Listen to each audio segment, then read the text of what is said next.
What is going on, ladies and gentlemen? Alexander Mathers here for a quick video. I found myself in a nice little side street garden thing to deliver a little video. I shared a thread today on Twitter, and if you guys aren't following me on Twitter, it's an absolute must. Alex Mathers, M-A-T-H-E-R-S. Alex Mathers 84 is the handle. And I wanted to talk about one of the points on the thread with regards to reducing anxiety and reducing anxiety quickly. And one of those points was, there are 7 points altogether. 7 steps to reducing your anxiety by over 90% quickly within 24 hours. What do you do? One of the key points in that was to stop identifying yourself as an anxious person. This for me was really big over the last decade plus of trying to figure things out and wondering why I had so much internal turmoil, particularly social situations, but sort of general anxiety, and it contributed to depression and all that kind of stuff. And I found that one of the big things that kept me tied, kept me weighed down to feeling anxious and experiencing anxiety more of the time was inadvertently, sometimes without even knowing it, identifying myself as an anxious person. And we do this. Many people continue to suffer, continue to struggle in their anxiety because they see themselves as anxious people, and they fail to make the distinction that I failed to see myself in distinguishing between feelings of what look like and feel like anxiety. So it's about seeing that we have these emotional experiences that feel like anxiety. Ultimately, it's a label that we've applied to an emotional sensation. We call it anxiety. Oh, I'm feeling anxious. Well, it's your opinion, isn't it? That's one thing. Versus calling yourself an anxious person. You are identifying as an anxious person. That's a very different thing. It's a very different experience. It's a very different reality.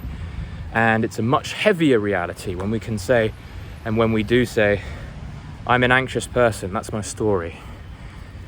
You are, as soon as you give yourself that story, you're lumbering yourself with a very heavy weight that makes it almost impossible, I mean, by its very definition, impossible to rid yourself of ongoing anxiety, or at least the suffering associated with the feelings of anxiety.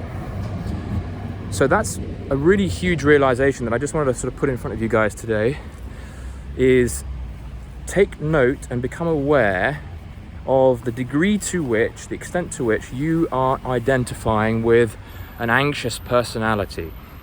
And I see this a lot. I see this brazenly in people that don't even realize how they're weighing themselves down unnecessarily. For example, in one's Twitter bio, you call yourself an anxious person or a sort of ADHD, and the list goes on, and people almost hold up these labels as as if they're sort of championing them. Can't barely say that.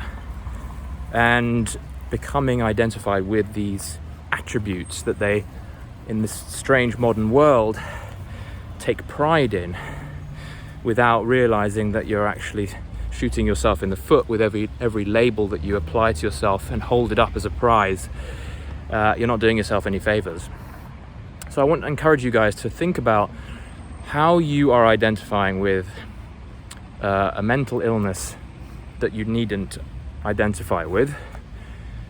Reflect on the idea that thinking of yourself as an anxious person is not helping you, versus a much healthier approach, which is to say, I have occasional feelings of anxiety, and that's fine, that's human. To feel nervous, to feel anxious occasionally is a very human thing. But we make it worse by saying, oh no, look, this is an example of me being an anxious person, and we make ourselves even more anxious because we're realizing the pain of this illusion that we're holding up, and that makes things even worse. So one of the crucial steps to sum things up in reducing your anxiety, reducing your experience of suffering, is to take note of how you're identifying with it, and to draw a line in the sand from today and to say, I'm no longer going to identify as an anxious person anymore. You don't need to. Huge amount of relief can be felt and found through that decision, and it can be made right now when you close this video. you can say to yourself, I'm no longer going to identify with it. I'm going to delete every indication of my anxiety everywhere. I don't need to make it public. I don't need to keep telling other people and my friends that I have this problem. I have this anxiety problem. I'm an anxious person. Every time you feed other people's awareness of your supposed anxiety, it might feel like it's cathartic. And I'm not suggesting that you bottle anything up. I'm just saying, let go of the need to bring light attention to something that isn't actually really there. Something to reflect on. Stop identifying with supposed anxiety and move forward now with a new perspective, a new direction, which is to let go of the need to continually self-judge and self-analyze and to be self-conscious, which is again a symptom of identifying with your anxious persona, and instead turn to